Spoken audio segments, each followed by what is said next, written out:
आज आपण मटार वाटाण्याची भाजी करूया। त्यासाठी पॅनमध्ये 2 चमचे तेल घालून ड्राय जिरं घालूया, कांदा बारीक केलेला आणि कढीपत्ता घालून परतून घेऊया।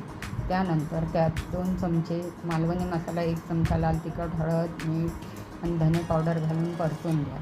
त्यानंतर बटाटे आणि मटार घालून परतून घ्या। चवीनुसार मीठ घाला। मीठ घालून थोडं परता आणि त्यात थोडं 1 पेला पाणी ओता।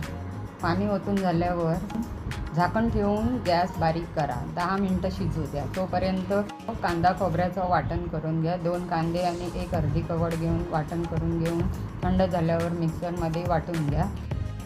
नंतर त्याच वाटणामध्ये 2 टोमॅटो पण बारीक करून घ्या आणि हे वाटण 10 मिनटं झाल्यावर भाजीवरचं झाकण काढून त्यात वाटण घालावं आणि ते चांगलं ढवळून घ्यावं आणि पाहिजे तितकी ग्रेव्ही हवी असेल तेवढं पाणी घालायचं आणि शिजायला द्यायचं। वाटण शिजण्यासाठी 5 मिनटं झाकण ठेवा।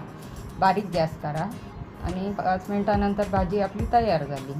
ही भाजी मालवणी पद्धतीची आपल्याला आवडली असेल तर चॅनलला लाईक, शेअर, सबस्क्राईब करा। धन्यवाद।